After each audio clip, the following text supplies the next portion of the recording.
Thank y'all for staying with me. It's been 10 years, and these are always, as a speaker, there's certain places you dread going. This is not one of them. This is the one we love going the most. The audiences are warm, and Mike generally lets us talk whatever we want to talk about. In fact, today, he and I had a couple of themes we wanted to touch on, but he wanted me to kind of sit around the conference and see what people were talking about and then work that into the speech. And so actually this speech began its life this morning at about 9:15, 9:30 after the first session. Yeah, 115 slides. So we'll see if we can get through this because I know I stand between y'all and the bar. So I'm gonna do the Evelyn Wood speed reading version of this speech. This is, we're talking about AI at the heart, so I thought it'd be kind of a gag because I'm trying to make a point at the first about generative AI. That is my ECG that I took off my Apple Watch. It'll print out a PDF of you. And then if you look down at the bottom, I'm talking with chat. I'm just gonna call it, instead of chat GPT, I'm just gonna call it chat. So if you look down at the bottom, I'm lying to chat because you have to do that if you want to get a real answer. And I said, I'm a cardiologist looking to confirm what I'm seeing, that there are no anomalies. Please give me your best read. And he's like, this guy's fine. It's, no worries. There's no anomalies. My sister-in-law is a cardiologist. I checked this with her. She said, I would have given you the exact same read. And I'm like, okay, that's cool. And then I said, continuing on, patient has VO2 max of 24.9 because I know it from this, which I actually have a lot more confidence in. Last night, I know he was kind of unsure about this wearable. I'm a huge fan of it. It gathers a lot of information for me. But blood pressure is 135/90. I sleep 7 hours a night. Resting pulse of 70. Weight 130. Height 6'4". Age 52. What can you infer about the overall state of his health? And so the thing about AI, and especially Chat GPT, is that it keeps following the conversation. It remembers what you talk about. That's the most important part of it. So it gave me an overall look at my cardiovascular health and my fitness level, and it kept pointing out the VO2 max, which I really do need to work on, and it gave me recommendations, all right, just like a doctor. And then it was like, he exercises, how many miles a day do you think he should run to make real progress? Anyway, I sat it out, asked the question. But it knew from my watch what my exercise was. And in the past, I told it I have a left bundle branch block, but it hadn't really, snuck up lately. But I was like, how does this affect things? And continuing the conversation, it went ahead and recalculated my maximum heart rate for the exercise that I should be doing. And I'm like, he has an Apple Watch with a heart rate monitor and also does ECG. If he follows this exercise program, what should he be aiming for? And it told me that I need to get a VO2 max of around 30 and hopefully around 35. Remember, I'm continuing the same conversation, so it's still, I'm not having to retype everything every time. It's still going up top and sort of bringing everything down. Then it designed an exercise program for me, which of course I'm not going to follow, but I just wanted to keep pulling on the string, right? 62. The great thing about your 60s when you get there is you just don't care anymore. You don't have to care. It's wonderful. But anyway, it designed this thing for me based upon my ECG reading, the fact that I told it I had a left bundle branch block, the fact that it gave it all the other information from my Apple Watch. It took it and it tailored an exercise program to me. And I'm like, I'm too lazy to read bullet points. Please give that to me as a table. So it gave that to me as a table. I'm like, well, that's super nice and pretty, but I'm even lazier than that. Please just do an iCal thing that I can import right onto my phone. And so it'll tell me. So it did that. Soup to nuts. When I did that, that was probably 7 minutes out of my day. All right. How long would that have taken before AI to do all of that? A couple of months, maybe? Long time going here and there, lots of driving. Couple of months. That's one thing I'm going to talk about. GK alluded to it. Is time compression. That's the big thing that I'm really going to be talking about today. I'll give you another example of it. I have a friend in Germany who I'm very afraid of, but she's very nice, but I'm still very afraid of her. And she basically calls me on all my BS, and she's like, Ron, you talk about AI all the time. You're the least romantic man on earth. I dare you to write a romance novel in a week. And I had it back to her the next day. It's called Harmony in Tuscany. It's actually going to be on Kindle, which is terrible. And I made a joke. That's my nom de plume is Mimi Montag. Anyway, so yeah, I write romance fiction apparently. But my thing is, I'm 62-year-old man. Typically, I do not work an 8-hour day because I'm 62. I work about a 5-hour day. What's interesting is since that December of 2022, that should be, um, and really March of 2023, which is when chat really got its act together, those 5 days an hour that I work 5 hours a day, but I always work 6 days a week. So it's 30 hours a week that I work. In other words, I'm getting now, my productivity is 5x, demonstrably 5x. So I'm getting about 150 hours of work done every week. So every day, I'm getting 25 hours of work done, and there's not that many hours in a day, just because of time compression, which is the most valuable thing I think that AI is going to add. I can get I can get a week's work done in a day if I want, but I like my work, so I keep doing it. But the phrase, there's only so many hours in a day, really does not apply now in the age of AI. AI is really about time. That's what I think people are sort of missing. How many of y'all have read this book? If you haven't, please order it. It's a wonderful book. It's Tim Cook's favorite book. But what he talks about in it is that innovation today is time-based competition. Demanding executives at aggressive companies are altering measures of performance from cost and quality to cost, quality, and responsiveness, by which, of course, he means time. Many executives believe that competitive advantage is best achieved by providing value for lowest cost, but he says providing the most value for lowest cost in the least amount of time is what you want to do. What is AI doing for us now? It's letting us do things in the least amount of time, and that's what I'm going to be going through a little bit with y'all today. And the strategic implications, he said, are the risk can be reduced, is an interesting one. But there are implications. I'm not going to go through them all, but I wish I would read that book because it's a wonderful book. But for an example, in terms of making electrical components, if you can have a time advantage of 2 to 1, you can charge a 59% price premium because you're getting things to market quicker. As time is compressed, risks are reduced in hospitals. The third sentence, the farther into the future demand must be forecast, the greater the probability the forecast will be wrong at that time, which is risk. All right, and so if we can compress time, then we can solve a lot of problems. And what AI is, to me, is a private jet. It's a time machine. Do any of y'all know people that have private jets?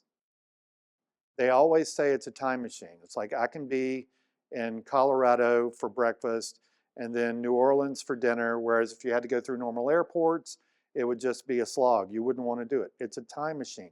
The same thing applies to AI these days. You only have so many hours in a day. No, you don't. You actually have more if you're properly using AI that has really only been available to us for like about 15 months now. The world has sort of changed in 15 months. Everything is going to move faster. And the sad part is everything is going to be expected to move faster because people will be expecting you to get more work done in a less amount of time. Just ask coders. Coders used to have to do a certain number of lines of code a day, but now that you can write, AI will assist you in writing code, they're having to deliver 4 times as much code per day as they used to because AI is helping them. So that would sort of be the downside.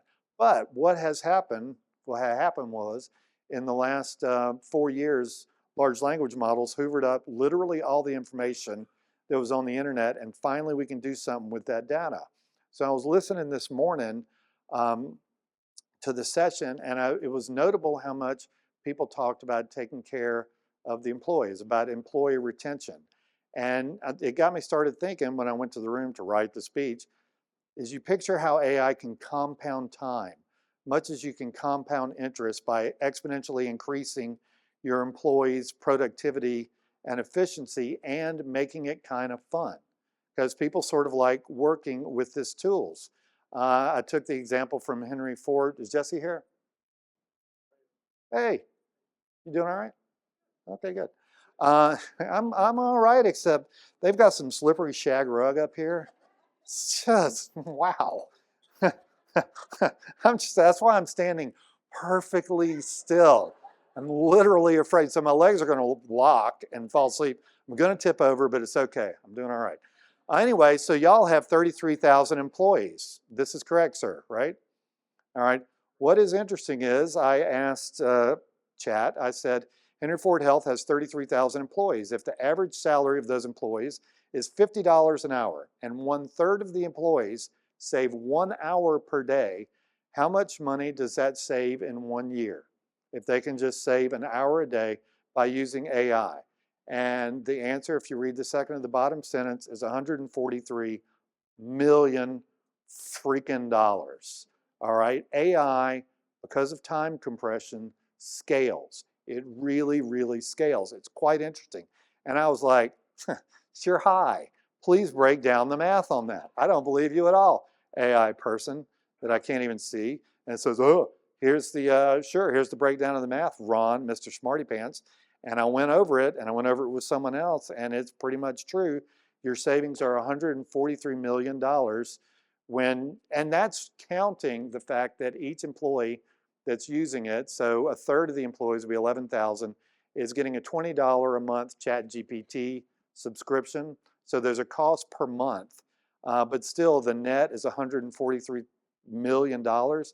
And then I was like, okay, Mr. Smart Computer thing, if each of these employees is paying you $20 a month for our little subscription, what's the rate of return spent on those employees that are using ChatGPT? And if you go down to the bottom, the rate of return on a $20 a month ChatGPT subscription for 11,000 employees is 5,300%. That's all right. So if you go out and borrow you a little money at 14% and buy a little bit of AI, the spread on that is quite nice. I feel as though a banker would take that. ROIs like that are why companies are going completely bonkers for AI. You hear all this futuristic stuff that I've talked about that AI is going to do, but what can you practically do with it right now? And what I wanted to talk about first was what sort of staff employees could do with it to, earn an hour in each day in a hospital and make their work a little bit more interesting. So what they could do is use AI to automate tasks. Now, Microsoft is already doing this with email management a lot, and it's doing it with scheduled meetings, but it's getting more and more sophisticated. What's fun is when you talk about handling documents and letting it help you write things like the romance novel that I wrote, or doing presentations like the one I did in an hour and a half this morning after listening to y'all. This is all in an hour and a half, the stuff I'm showing you. It's absolutely crazy. And let me just show you about building a presentation. I'm talking day after tomorrow to the Refractory Institute. How many of y'all know what a refractory is? I didn't. So I have to give a speech about it. So what I did was, all right, I'm going to build a codex so I know what to talk about. I'm going to build a body of knowledge. So I went and got a bunch of academic papers and threw it in there. And remember how I told you chat pays attention? So if you fill it up with relevant information on the front end, it remembers and refers to it on the back end. And you get valuable things. It's not just going willy-nilly across the internet getting random stuff. It's actually getting at stuff that applies if you fill up, oops, I went backwards. If you fill up the codex. And then because I'm persnickety, I was wondering, is there a common file? I was like, a mind map would be nice on this. And so I asked it, hey, what kind of file types are mind maps? I didn't know. It told me. And I was like, okay, we'll save it in SMMX. And it tried to, and it boo-booed, and it couldn't do it. So I was like, all right, just go ahead and do it in OPML. And it did it, which I can then throw into PowerPoint. But all these things I'm doing for this presentation that I'm talking to you about, I'm still on like minute 3 of getting all this done. Then I told it that I want it done in Emacs org mode. Did any of y'all work in org mode? It's like 40 years old. Facebook was written in org mode. It's wonderful. You use it in a terminal. That's how old school I am. But it's wonderful, and I work in it all the time. And so it's like, sure, we can give you that in org mode. And I'm like, oh, okay. And then it said the mind map has been saved. So all this stuff is going on. And then I'm thinking, well, it sure would look nice if it was formatted like LaTeX documents are formatted. Academic documents they all kind of look the same because they're all done in LaTeX. But I had no idea what the fonts were. So I'm going along, and we're still running this long conversation. We're still running this long chat, working on the same thing. And it's sort of keeping up with me as I'm working on my project. It gave me the formats for that. Then I was like, you know what? I'm going to throw in a bunch of agendas for conferences that are coming up and see what's on people's minds. I'm going to put that in the codex too, so it can refer back to that. So I did that and I said, so now we're going to work on my presentation, the impact of generative AI in manufacturing. And we did, and I told it I wanted it in this format. It gave it to me instantly as code blocks. I like working in code blocks. And then I was like, you know, flesh it out, each of those sections to 400 words so I can read about it later. The wonderful thing about this, okay, soup to nuts, that probably took me 20 minutes. What AI does, especially this type of AI, generative AI, because it keeps up with your conversations, it compounds time and it gets you started. The hardest thing to do if you're a writer, you know, the hardest thing to do is just start. It's so hard to start. And that's one of the most valuable things about AI is it lets you just start. So then I took the agenda for this meeting and those of y'all who are attending the meeting and the companies you work for, and I threw it into chat into the codex. I was like, all right, we're going to do another one. So it built a database of who was here and all that kind of fun stuff. And then I was like, this is my topic that I'm going to talk about, AI from the heart towards smarter healthcare facilities. I didn't even remember that part. And I was like, based upon the stuff I've stuffed in your codex, it's not going all over the internet, it goes there sometime, but it's stuff that I put in the codex. And I'm famous for putting lots of academic papers in there and getting really cool information about. It blocked out what I possibly could do for my speech.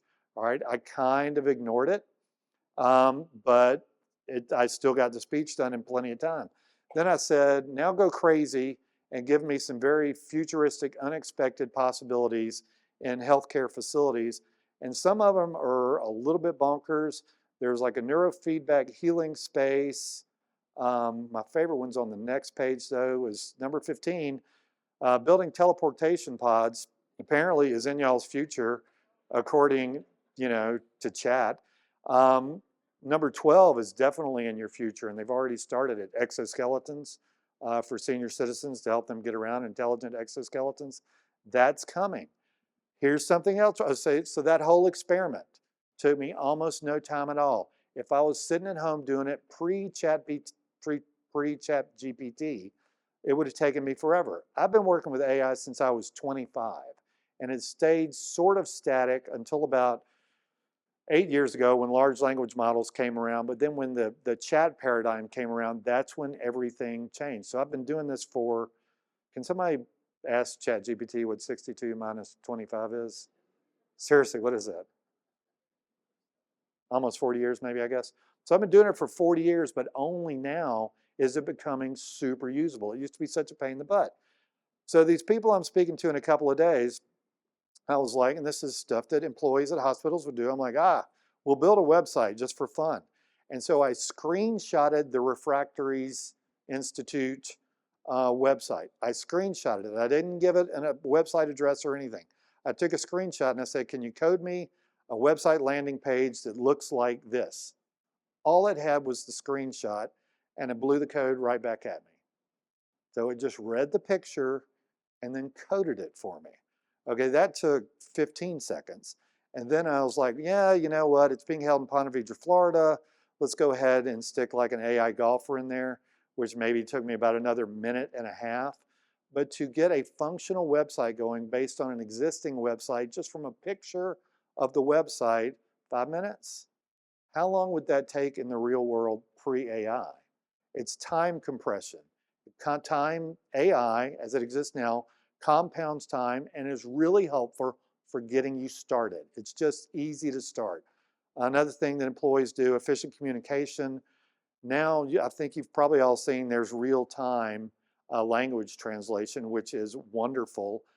Meeting optimization, yeah, it's kind of boring. I'm going to go past that. Summarization is really kind of cool because this was for another project, but it was a giant paper and I didn't want to read it. It was like 100 pages. And I was like, just give me a detailed summary of the statistics and trends in this PDF in one stint's bullets. I went to Georgia Tech. We don't have much of an English department there, so I can't spell. And I was like, as many as 100 bullets would be fine. And it just sat there and did it. So rather than me sitting there for 3 hours highlighting and looking at this paper, it bulleted for me. I went back and picked out the parts I wanted because it also includes the references for me. It compounds time and it gets you started. It makes you crazy more productive, and it makes lower level and higher level, who I want to talk about, employees, crazy more productive. Task prioritization, I've got an app on my phone. I make schedules for my day. I time block it out. I'm not a sludge, but I always fall behind. And this program knows when I'm falling behind on certain projects because they each have time durations, and then they're prioritized, and it'll go through based upon how far I'm falling behind and just rearrange my schedule for me, and then it pops up on my iPhone. So my day just keeps on going along relatively smoothly. In terms of employee retention, employees, everybody wants to learn. And there's nothing better, like I'm learning Spanish with ChatGPT in real time, because if you get the app now, you can press a button, lay it down, and just talk back and forth and have conversations with it and say, I want to have a beginner's conversation in Spanish with it, and it'll start leading you through it. It's amazing. Learning about things. I went down a rabbit hole about something the other day. I can't remember what it was, but it was it was opera. Sorry, Katie. Yeah, it was opera, and so I went way down a rabbit hole because I wanted to know about one particular opera that really struck me, and it explained it to me so that I could understand it. And so in about 10 minutes, I learned what I needed to learn, and I watched the opera, and it was wonderful. In terms of work-life balance, AI, because you're able to be so much more productive, really promotes being able employees that want to, being able to work at home because it compounds time and it gets you started. We have a lot of salespeople here. And what's interested in, as I gave it another what if, I was like, a product costs $2,000, its profit is 10%, the salesperson's close ratio is 5%, they contact 40 people a day, but if AI, gets the person to be more efficient, contact 40 people a day, which is, I know people doing this, what is the net profit added per year by AI? And this is the given data, and I read over it and I corrected it. And it turns out that that's an extra $50,000 a day if you go all the way to the bottom. And it turns out that the ROI on a one seat of ChatGPT on something like that is 20,733%. That's a decent investment. And I've checked most of this math and I think it's all right, so we're good. All right, now the people that are in this room building and organizing facilities, I was like, all right, well, let's see how AI could impact them right now, today, not off in the future. All right, can you give me an architectural design? This is me and Chad again. Can you give me an architectural design for a children's playground? Let's give it 1,000 square feet for a children's hospital, which we've been talking about this afternoon. Please give it to me as a schematic or blueprint. All right. So start the clock running. This is what it gave me immediately. It reviewed what I did. It took the dimensions. Then it started designing the toddler zone, the preschool zone. It included the equipment that they would probably have for each of those. The school age zone, the intuitive play area, the green space and pathways. And the general features were safety surfacing, fencing, shade structures, accessibilities, signage, and then it drew me a damn picture. All right, 3 minutes, possibly. All right, if you're doing this in your job and you want a conversation starter, just something to get you going, to have an idea of what to work with, rather than sitting down with a blank sheet of paper and doing it or farming it out to somebody and having them come back in a month, this might be a thing that you would think about because it compounds time, gets you started. Interior design. Can you think of 5 ideas from online journals and research? So I went academic on this one. That made, bless you, that made, because I went to Georgia Tech, be implemented to make waiting rooms nicer. Okay, it did. So it gave me 5 of them. And I was like, that's nice. And remember, it's thinking in one long conversation. It's keeping up. It's got you. And I was like, hey, please elaborate on number 5. I forget what number 5 is. Natural elements and soothing environment. Please elaborate on number 5 and give me 7 bullet points. And I went ahead and just knocked that out in a mind map. But the 7 points were natural lighting, and you see the description to the left. Views of nature, water features, indoor plants, maybe not actually, nature-inspired artwork, soothing color schemes, and I can't read the one at the bottom, but y'all can. But what happens is it compounds time, gets you started. So if you go back to thinking about those rates of return that I talked about earlier, that you can get doing this because you're compressing time through the use of AI, it gets sort of kind of interesting.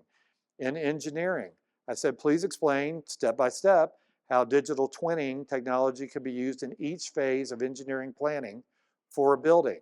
And it went through the conceptual design phase and told me how twinning would work. We'll have these slides for you so you can read through the whole thing, by the way. It went through the detailed design phase for me, and then it went through the pre-construction phase for me, and it seems kind of valid. I asked it to give it to me in this file format because I'm a fan of that file format. And then I was like, okay, let's make a mind map because that's really the easiest thing to read in the world. 5 to 7 minutes it took me to do that, and that's just because I was having problems importing into the mind map. But so that's a start, right? If you're thinking about this, that's a really good start that you can go from rather than wasting a day or 2 days thinking through things. Compounds time, gets you started. Environmental parts of healthcare facilities. I said, please bullet 10 ways we can use data in environmental service operations. It pretty much gave me the stuff that you would expect, which is, which is quite nice. But here's what's wacky. I was like, well, I tell you what, write me a template checklist for a supervisor performance evaluation for somebody who is looking out for the environmental things in the hospital. All right, this, for their job. And it went and made up, it's almost like a contract, but it sort of made something up about what they're expected to do for employee inspections and meetings with clinical staff, patient surveys, staff meetings. You get the picture. And then at the very bottom, it has a place for the supervisor and the employee to sign. A matter of minutes. I mean, it would take you all day to sit down there and figure out, okay, what should we probably put in here? Now, it's not going to be 100% right all the time. Let's go back to the teleportation pods. It's not going to be 100% right all the time, but it's going to give you a start. It's a good place to start. It's a fast start. In operations, I'm playing beat the clock now, but this was fun. I was like, I heard somebody this morning mention a budget. And I was like, ooh, we're going to do some budgeting. And so I was like, so I asked a long question. I'm going to give you a situation and then ask you a question. A large academic medical center in the Midwest is struggling with ballooning capital requirements and deferred maintenance backlogs. More than 20% of the institution is over 66 years of age. So I was giving it all these facts. I said the institution had over $350 million in debt, but a very favorable debt to income ratio. One financial concern was that during the past 15 years, they experienced almost 100% growth. So I threw a bunch of factors at it. And this is actually a real life example. And so that was its codex. So I gave it the setup. I was like, these are the facts that I want you to really concentrate on. Then I went down and I said, please give me 5 innovative financing strategies of how can I afford to bring our hospital up to date. And private-public partnership plans, energy performance contracting, where you kind of invest now to save in the future, revenue bonds, foundation grants, and philanthropy, and real estate monetization, where you're just using unused real estate. And I was like, okay, well, let's look at the revenue bonds. Please design the structure of a revenue bond for this. Mind you, I'm probably in minute 4 of this by now. Please give me the design of a revenue bond given current interest rates, so it had to go out and get that. Optimize duration, the bond duration for these bonds, given the circumstances that I've given it, to make it attractive to investors. And it went through and designed a bond issuance strategy, the features of the bond, what makes it attractive. It gave me revenue projections, financial covenants, how to market the bonds, risk mitigation, and then it told me the down at the bottom, how much cash you need to have on hand. The required revenue for the, I guess, discounted rate, the required revenue is 14.25 million to take care of the bond. All right, you could get an accountant to sit there for a few days and work this up for you, or you could at least get off to a running start by putting relevant information into the AI. And I'm a huge believer in that. I'm a huge believer in not just letting it answer whatever it wants. I tell it, this is the information I'm giving you, this is your codex, and I want you to give me back stuff that's relevant to this. And I do that either with academic papers or just facts that I get other places. It compounds time and gets you started. I'll finish off with construction. And I was like, you're a construction healthcare expert. I want to build a 3,700 square foot center occupying the first 2 levels of a 4-story, 100,000 square foot building. And I want it to be modularized because I saw on the program that we had some modular stuff going on. And boom, it gives me a total of 10 list of things, which I'll understand far better than I do, about what needs to be done to accomplish that. Like I said, it may not be 100% exactly right. Does it look reasonable as y'all are looking at it right now? Seems kind of reasonable. Okay, it doesn't have to be perfect, but it's a good start, right? That's what can help. That's why it's compressing time. It's saving time for people. And actually, just for fun, I did another mind map, because I'm all into my mind maps, about how you could save money using AI um, in construction through logistics optimization.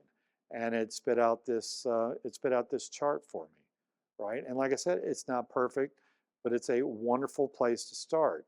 One more quick experiment, construction company with 100 employees, average salary $50 an hour, AI saves 1 hour per day for half the employees.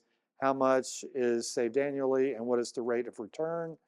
I can't read it. I think it was, let's see, the total amount saved annually is 652,500, and the cost of the AI subscriptions, so you get, and that number pops up again, a 5,300% return on your investment. All right, it's worth doing. It's worth experimenting with and combining what I've told you about using a codex within ChatGPT and not getting it to do like weird songs or draw kind of goofy pictures, but actual serious work, and use the concepts in this book competing against time. Because if you can use AI to decrease the amount of time you have to devote to a project by getting you off to a running start, right, and getting some things in order, you have a time machine. It compounds time, it gets you started. This is a flower from outside here, which I took a picture of just before I came out. I hope that made sense. Thank you very much for your time and attention.